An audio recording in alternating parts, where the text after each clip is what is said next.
नमस्कार, मैं हूं आपके साथ अंकिता पाल। ब्रीडिंग की शुरुआत करते हैं। सीएम पुष्कर सिंह धामी ने चारधाम यात्रा व्यवस्थाओं की समीक्षा करते हुए अधिकारियों को निर्देश दिया है कि सुरक्षित और सुगम चारधाम यात्रा के लिए शासन और पुलिस के वरिष्ठ अधिकारी सड़क मार्ग से ग्राउंड जीरो पर यात्रा व्यवस्थाओं को देखेंगे। मुख्यमंत्री ने यह भी कहा कि हमारी पहली प्राथमिकता चारधाम यात्रा पर आने वाले सभी श्रद्धालुओं की सुरक्षा है।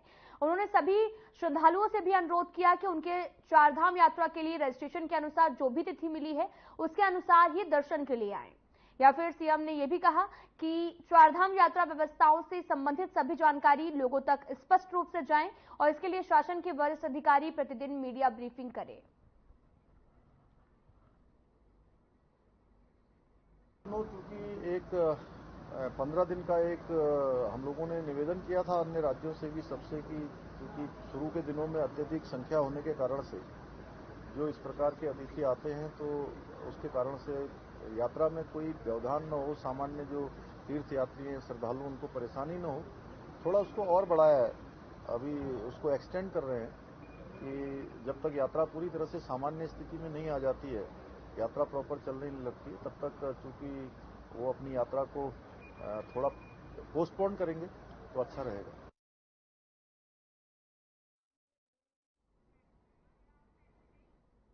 देहरादून से बड़ी खबर आ रही है, जहां पर चारधाम में 31 मई तक नहीं होंगे वीआईपी दर्शन। बड़ी खबर इस वक्त की देहरादून से।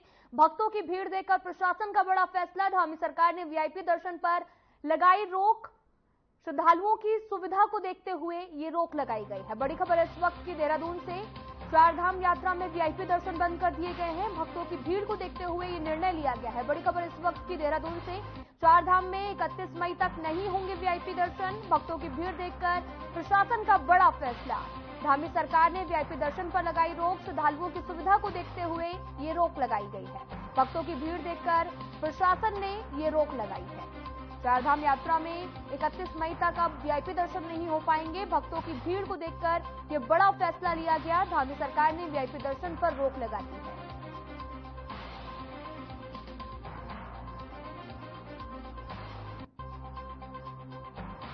चारधाम में 31 मई तक वीआईपी दर्शन नहीं कर पाएंगे। भक्तों की भीड़ को देखते हुए ये प्रशासन की तरफ से बड़ा फैसला लिया गया है। श्रद्धालुओं की सुविधा को देखते हुए ये रोक लगाई गई। भक्तों की भीड़ देखकर प्रशासन ने ये बड़ा फैसला लिया है।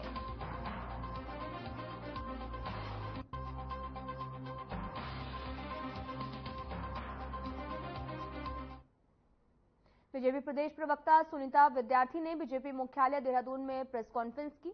इस दौरान उन्होंने ये भी कहा कि चारधाम यात्रा के लिए श्रद्धालुओं में काफी उत्साह देखने को मिल रहा है और अब तक 25 लाख से भी ज्यादा श्रद्धालुओं ने रजिस्ट्रेशन कराया है। इसके साथ ही उन्होंने ये भी कहा कि सरकार ने श्रद्धालुओं की सुविधा के लिए तमाम इंतजाम भी किए हैं। इस दौरान उन्होंने कांग्रेस की ओर से उठाए जा रहे सवालों पर भी जमकर निशाना साधा है।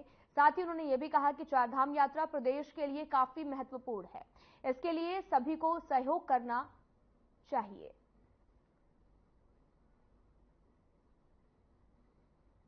ऐसा है, चारधाम यात्रा जो है विश्व स्तर की यात्रा है और आपने देखा कि हमारे पास 25 लाख तक का आंकड़ा जो है वो रजिस्टर हो गया है और लगातार श्रद्धालुओं का जो है वो आंकड़ा बढ़ रहा है। लेकिन अभी जून तक हमारे पास जो रजिस्ट्रेशन है वो हो चुके हैं। अब आगे जो ऑफलाइन रजिस्ट्रेशन है वो रोके गए हैं और स्लॉट में श्रद्धालुओं को विजिट करवा रहे हैं। तो यहाँ पर कांग्रेस पार्टी जो बेबुनियाद आरोप लगा रही है, कांग्रेस पार्टी को जरूरत है कि वो वहां पे जाएं, व्यवस्थाएं भी देखें और उसके बाद आरोप लगाए अगर उनको कहीं कमियां नजर आए।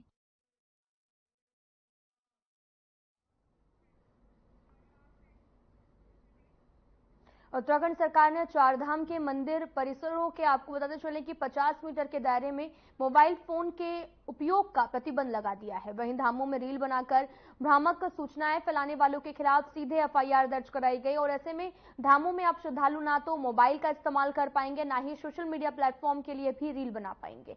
मुख्य सचिव राधा रतूड़ी ने सचिव पर्यटन को निर्देश जारी करते हुए आदेश का सख्ती से पालन सुनिश्चित करने को कहा है।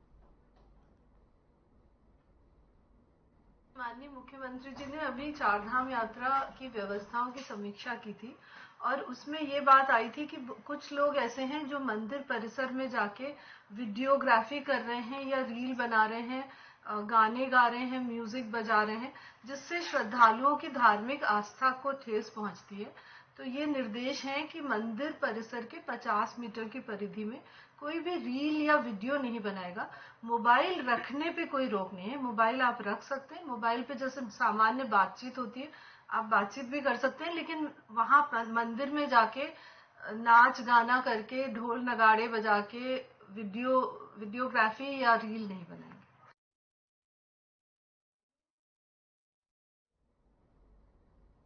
रोडवेज परिसर में आयोजित बैठक को संबोधित करते हुए बीकेयू क्रांति के राष्ट्रीय अध्यक्ष विकास सैनी ने कहा कि प्रदेश में हरिद्वार जिले के साथ शुरू से ही भेदभाव किया जा रहा है, चाहे मूल निवास का मामला हो या फिर सरकारी नौकरियों में प्राथमिकता दिए जाने का हो सके। इसमें उन्होंने ये भी कहा कि जहां हरिद्वार जिले के रुड़की को कुंभ क्षेत्र से बाहर रखकर विकास कार्यों से वंचित रखा गया, तो वहीं रोडवेज अड्डे और साथ ही आपको बताते चले कि नवीन मंडी को भी शिफ्ट कर शहर की जनता के साथ में सरकार कटुरवाद कर रही है। साथ ही उन्होंने ये भी कहा कि बीकेयू क्रांति किसी कीमत पर रोडवेज और मंडी को शहर से बाहर नहीं जाने देंगे। आपको बताते चले कि बीकेयू राष्ट्रीय अध्यक्ष विकास सैनी का बयान सामने आया है। दरअसल रोडवेज को शिफ्ट करने का यहां पर विरोध भी किया गया और साथ ही आपको बताते चले कि हरिद्वार जिले के साथ भेदभाव की भी बात कही है। बीकेयू राष्ट्रीय अध्यक्ष विकास सैनी का बयान सामने आया, जहां पर उन्होंने विरोध भी किया कि रोडवेज में शिफ्ट ना किया जाए और हरिद्वार जिले के साथ भेदभाव की भी बात कहते हुए नजर आए।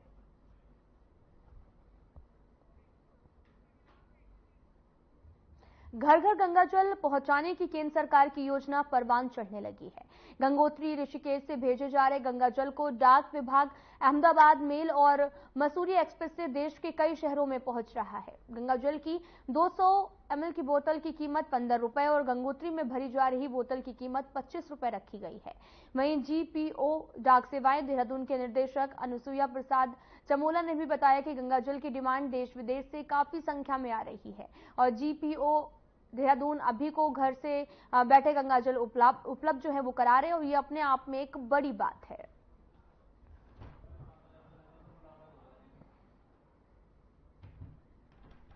नहीं, देखिए गंगा जल का रिस्पॉन्स तो पहले से ही काफी अच्छा है और ये हर साल जो है ये बढ़ रहा है। अभी हम अगर पिछले कुछ सालों से अगर आंकड़ा देखें तो लगभग हमारा 4 लाख से लेकर के और 6 लाख के बीच में जो है बॉटल्स जो है वो डिस्ट्रीब्यूट होती है पूरे हिंदुस्तान में लगभग 3000 पोस्ट ऑफिस के माध्यम से। तो चूंकि लोगों के लिए अच्छा विकल्प है, आपको गंगोत्री का गंगा जल उनके आसपास के डाकघरों से उपलब्ध हो रहा है, तो ये एक अच्छी पहल है डाक विभाग की।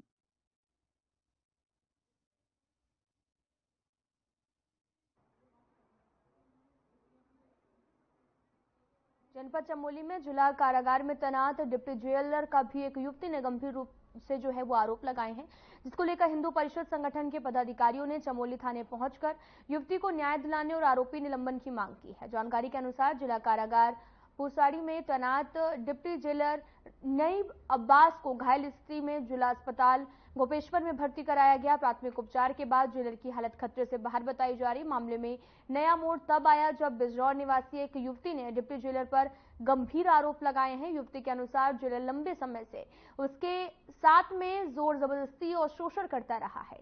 इससे पहले भी उसने जेलर के खिलाफ हरिद्वार में रिपोर्ट भी दर्ज की थी।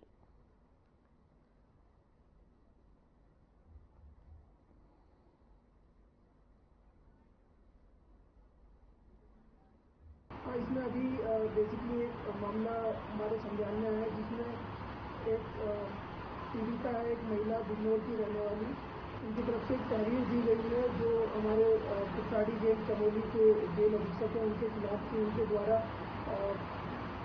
उनसे शारीरिक संबंध बनाए गए और कुछ जान से मारने की धमकी दी गई। तो पीड़िता के द्वारा कंप्लेंट दी गई है हमारे यहाँ थाने में और उसके आधार पर FIR रजिस्टर की गई है और जो भी आवश्यक लीगल कार्रवाई उसके बाद भी वो हम लोग कर रहे हैं।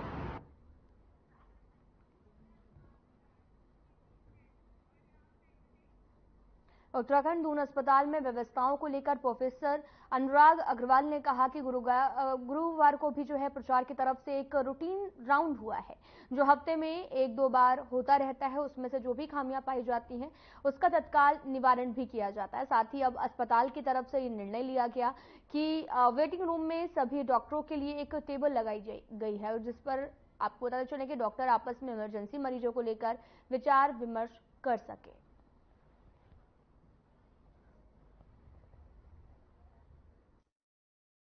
हाँ देखिए, बिल्कुल ये हमारा एक रूटीन हमेशा एक हफ्ते में 1 या 2 बार इस तरह के राउंड्स होते हैं। इसमें कल प्राचार्य महोदय ने, हम सब लोग भी साथ में थे और सभी विवादास्पद भी थे, तो उनके साथ में राउंड हुए। तो उसमें जो जो कमियां पाती जा रही थी उनका हाथों हाथ में एक उनको निवारण करने के लिए बोला गया है। और जैसे बताऊं कि इमरजेंसी में अभी एक हम लोग जो इमरजेंसी में वेटिंग एरिया है वहाँ पर सभी डॉक्टर्स के लिए एक बड़ा टेबल, जिसमें सभी डॉक्टर्स एक साथ बैठकर कंसल्ट कर सके इमरजेंसी मरीजों को, तो इस तरह का एक प्रोविजन करने जा रहे हैं।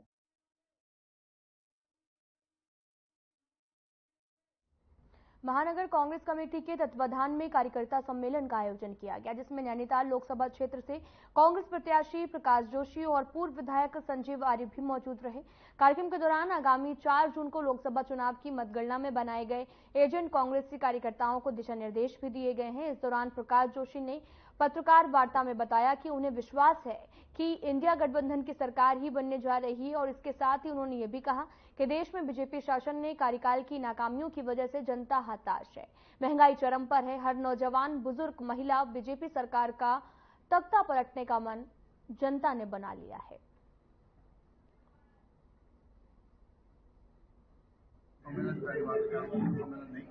मतगणना 4 तारीख को होगा। मतगणना में जो हमारे मतगणना अभ्यर्थी अंदर बैठेंगे, सब मुलाकात और बातचीत के समय का धन्यवाद करने के लिए आया हूँ। सबसे मतगणना बैठी है, उससे बैठ के बातचीत करेंगे। मतगणना कैसे करेगा है, उसको लेकर क्या सावधानियां बरती जाए, उस तरह बातचीत करने आए।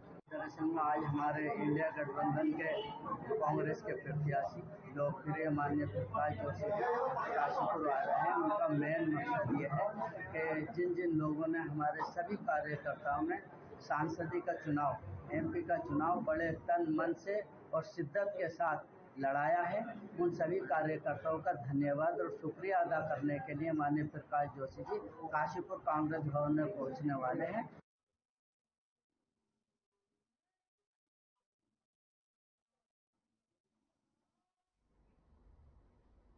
प्रदेश में वन अग्नि के मामलों को देखते हुए सुप्रीम कोर्ट की तरफ से मुख्य सचिव राधा रतूड़ी को तलब करने पर कांग्रेस पार्टी सरकार पर जो है वो सवाल खड़े करते हुए नजर आ रही। कांग्रेस के वरिष्ठ प्रदेश उपाध्यक्ष सूर्यकांत धस्माना ने भी कहा कि सुप्रीम कोर्ट का भी कहना है कि आपदा प्रबंधन की तरफ से वन अग्नि को रोकने के लिए जो भी पैसा सरकार को दिया गया है वो खर्च ही नहीं हुआ है। मुख्य सचिव को तलब करना राज्य की कार्य प्रणाली के लिए बड़ा प्रश्न चिन्ह है। वहीं दूसरी तरफ बीजेपी की प्रदेश प्रवक्ता कमलेश रमन ने पलटवार करते हुए कहा कि कांग्रेस इतनी हताश और निराश हो चुकी है कि हर मुद्दे पर राजनीति ढूंढ रही है।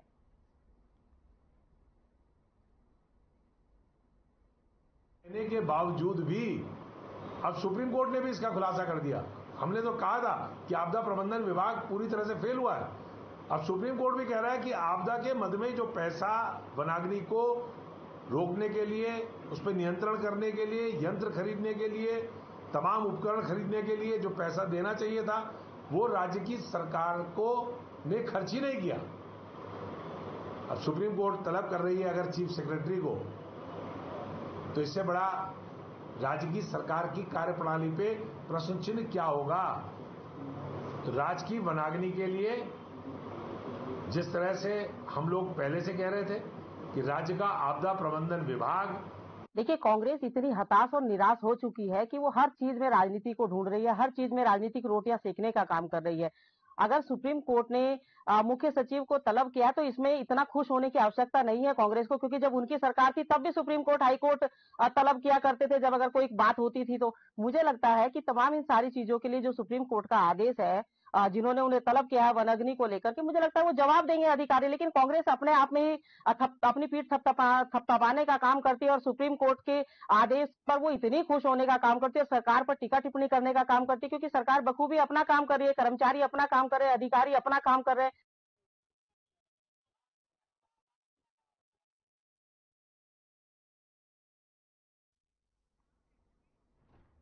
सूखे की मार झेल रहे बागानों पर नैनीताल डीएम एक्शन में आई है। नैनीताल डीएम वंदना सिंह ने कई क्षेत्रों का निरीक्षण किया। इस दौरान डीएम ने बागानों के साथ सड़कों और पेयजल सुविधाओं पर हो रहे कार्यों का भी निरीक्षण किया है और अधिकारियों को निर्देश दिए हैं जो भी काम लंबित है उनको तत्काल पूरा किया जाए।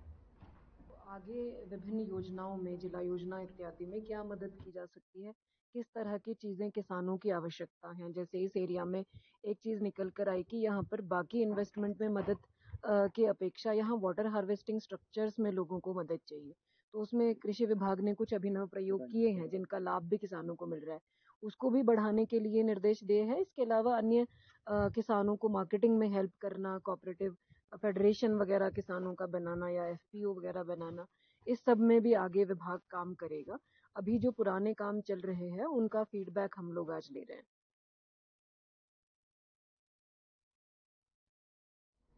चारधाम यात्रा पर बड़ी संख्या में श्रद्धालु जो हैं वो पहुंच रहे हैं। श्रीनगर के कई स्थानों पर उन्हें रोका भी गया है। मौके पर पहुंचे जिलाधिकारी डॉक्टर आशीष चौहान ने यात्रियों की सुविधाओं को देखते हुए उन्हें श्रीनगर में रुकने की भी अपील की है। उन्होंने कहा कि बड़ी संख्या में यात्रियों के पहुंचने से रुद्रप्रयाग से जो है वो केदारनाथ जाने का वाले रूट पर जाम की स्थिति भी बनी हुई है, जिसको देखते हुए श्रीनगर में यात्रियों को रोका गया। उन्होंने बद्रीनाथ जाने वाले यात्रियों को जाम खुलने के बाद ही यात्रा करने की अपील की है।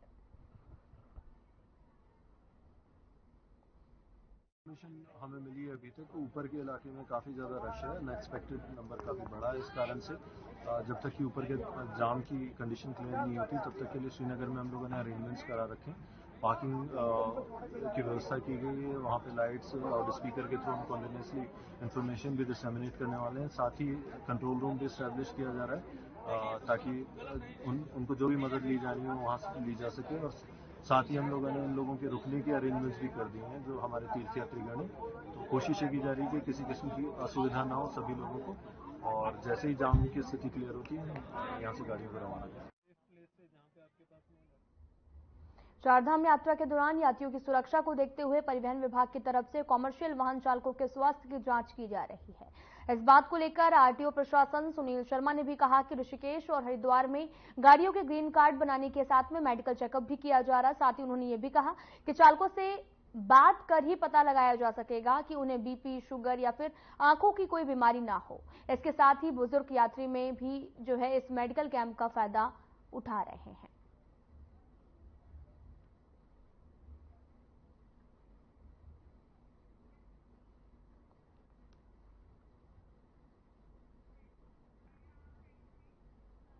हल्द्वानी नगर निगम में चुनाव की तैयारियों को लेकर प्रशासन ने भी कमर कस ली है और इस बार आपको बताते चलें कि जिला निर्वाचन विभाग द्वारा हल्द्वानी नगर निगम के चुनाव के लिए बनाए जाने वाले बूथों में कई बदलाव किए गए हैं। जिला निर्वाचन विभाग द्वारा जिस तरह से मतदान केंद्र में ज्यादा बूथों की संख्या है उन्हें आसपास के सरकारी विद्यालय या फिर निजी विद्यालयों में शिफ्ट किया जाएगा। हल्द्वानी में राजनीतिक दलों की बैठक लेते हुए सिटी मजिस्ट्रेट एपी वाजपेयी ने भी बताया कि लोगों की सुविधा के लिए ये प्रस्ताव बनाया गया है और मतदान केंद्र और मतदान स्थल लोगों के नजदीक बनाए जाएं ताकि मतदान स्थलों में ज्यादा भीड़ भी ना हो।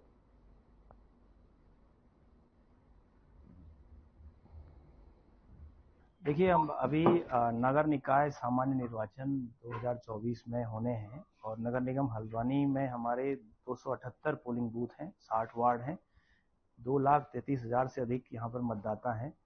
वोटर टर्नआउट बढ़े, मतदाताओं को कम से कम पैदल दूरी तय करनी पड़े, उसके लिए हमने अपने जो पोलिंग बूथ हैं उनका रिव्यू किया है और उसके बाद हम लोगों ने उसमें सभी राजनीतिक दलों को आज इसलिए बुलाया था कि जो हमने बूथ शिफ्टिंग को और चेंज करने को लेकर प्रस्ताव बनाया है उस पर उनकी सहमति ली गई।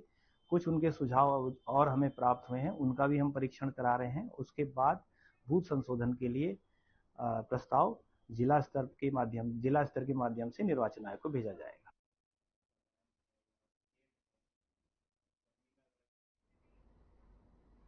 भीमताल में आगामी निकाय चुनाव की तैयारी पूरी कर ली गई है, जिसको लेकर नोडल अधिकारी भी नियुक्त कर दिए गए हैं। निर्वाचन नियमावली का कार्य भी पूर्ण कर लिया गया है। जानकारी देते हुए मुख्य विकास अधिकारी अशोक कुमार पांडे ने बताया कि मतदाता सूची में अपना नाम जोड़ने, किसी प्रविष्ट का नाम संशोधित करने या फिर आपत्ति करने के लिए भी अवधि 16 मई से बढ़ाकर 19 मई 2024 तक कर दी गई है।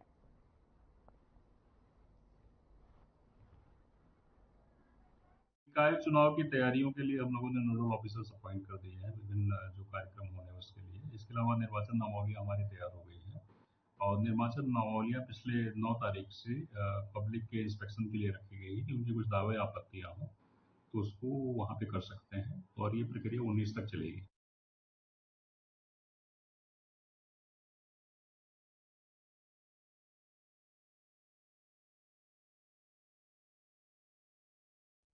जल जीवन मिशन के कार्यों को पूरा करने का लक्ष्य मार्च महीने तक रखा गया था, लेकिन अब इस लक्ष्य को 1 साल आगे बढ़ा दिया गया। इस बात को लेकर देहरादून की मुख्य विकास अधिकारी झरना कामठान ने भी कहा कि जल जीवन मिशन के कार्यों की विस्तारीकरण मिलने की वजह से उन्हें पूरा करने के लिए 1 साल का समय मिल गया था।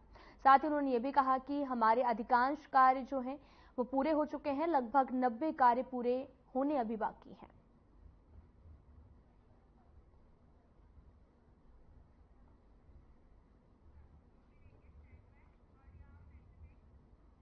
पौड़ी जिले के राजकीय जूनियर हाई स्कूल पंजूल के छात्रों को मिलने जा रही अस्पताल पौड़ी पहुंचे हैं, जहां पर आपको बताते चले कि विधायक राजकुमार पौड़ी ने फूड पॉइजनिंग का शिकार हुए बच्चों का हालचाल जाना, जहां पर चिकित्सकों ने भी बताया कि बच्चों की हालत में काफी सुधार है। इस दौरान विधायक ने अस्पताल के चिकित्सकों को बच्चों को बेहतर उपचार देने के निर्देश दिए। इस मौके पर CMS डॉक्टर कुमार आदित्य तिवारी और एस डॉक्टर अड्डावाला और साथ ही विजय बाबू, भारतीय जनता पार्टी के ओबीसी मोर्चा जिला अध्यक्ष सरजीत तोमर और कई लोग भी मौजूद रहे।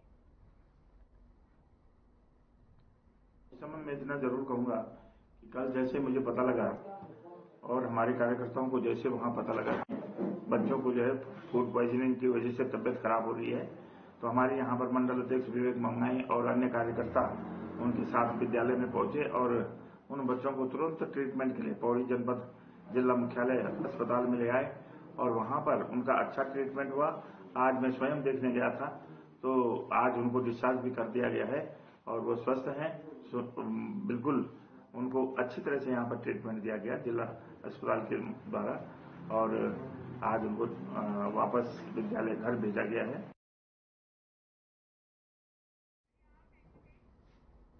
देहरादून के सौंदर्यीकरण के लिए MDDA ने दीवारों पर रंग बिरंगी कलाकृतियां बनाई हैं, जिसका जनता समर्थन कर रही है। इसके साथ ही जनता सौंदर्यीकरण के ऐसे कामों को लगातार करते रहने का भी सुझाव दे रही है। लोगों का भी कहना है कि सिर्फ कोई बड़े विश्व स्तरीय कार्यक्रम के बहाने से ही सरकार ऐसे कार्य न कराए, बल्कि शहर की सुंदरता को ध्यान में रखते हुए लगातार सौंदर्यीकरण किया जाए। दरअसल दिसंबर में इन्वेस्टर समिट को देखते हुए देहरादून का सौंदर्यीकरण कराया गया था। जो यहाँ पर वॉल पेंटिंग की गई थी, ये की गई थी इन्वेस्टर समिट के दौरान। और इन्वेस्टर समिट के दौरान क्योंकि इन्वेस्टर्स कई सारे आने थे ऐसा अनुमान था और उसी दौरान क्योंकि शहर सुंदर रहेगा तो एक मेहमान नवाजी के तौर पर वो की गई। लेकिन सवाल एक बड़ा ये उठा है कि क्यों इन्वेस्टर समिट के दौरान ही ये सब वॉल पेंटिंग्स क्यों ये हमेशा नहीं रह सकती वॉल पेंटिंग।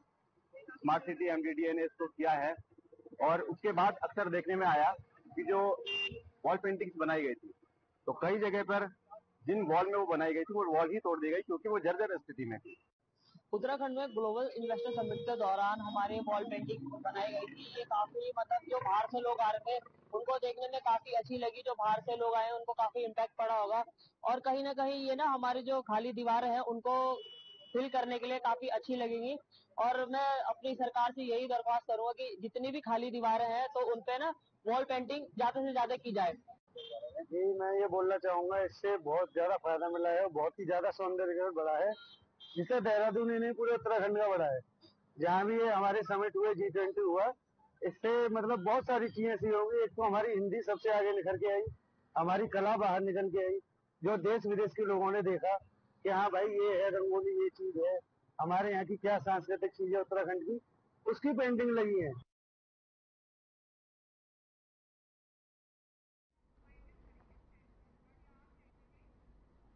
फ्लैश बोर्ड में इतना ही। नमस्कार।